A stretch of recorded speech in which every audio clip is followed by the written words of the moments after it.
आज कहानी अहमदाबाद के चर्चित सजनी हत्याकांड की, जिसमें पुलिस ने 15 साल बाद एक लैंडलाइन नंबर के जरिए कातिल को दबोचकर बेनकाब कर दिया था। सजनी का कातिल कोई और नहीं बल्कि उसी का पति तरुण जिनराज था। साल 2003 में तरुण ने वैलेंटाइन डे के दिन पत्नी सजनी को मौत के घाट उतार दिया था, क्योंकि वह अपनी शादी से खुश नहीं था और अपनी गर्लफ्रेंड से शादी करना चाहता था। केरल का रहने वाला तरुण अहमदाबाद में पीटी टीचर था। दिसंबर 2002 में उसकी शादी मूल रूप से केरल की ही रहने वाली सजनी से हुई थी।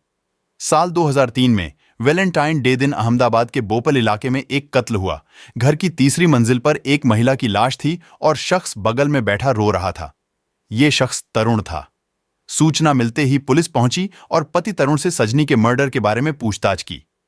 इस केस में कुछ पता नहीं चला और फिर सदमे का बहाना बनाकर तरुण ने खुद को अस्पताल में भर्ती करवा दिया। पुलिस के पास सबूत नहीं थे कि वह उसे गिरफ्तार कर सके। इसी बीच 16 फरवरी को तरुण अस्पताल से गायब हो गया। पुलिस ने सभी जगह व अन्य राज्यों में भी छानबीन की, पर कुछ नहीं पता चला। 3 साल बीतने के बाद पुलिस ने तरुण की तलाश बंद कर दी, लेकिन सजनी मर्डर केस बंद नहीं किया। सजनी के परिजन केस के सिलसिले में तत्कालीन सीएम नरेंद्र मोदी से मिले तो साल 2006 में सीएम दफ्तर से पुलिस विभाग को जांच हेतु संदेश भेजा गया। फिर तरुण पर 1 लाख रुपए का इनाम भी घोषित कर दिया गया।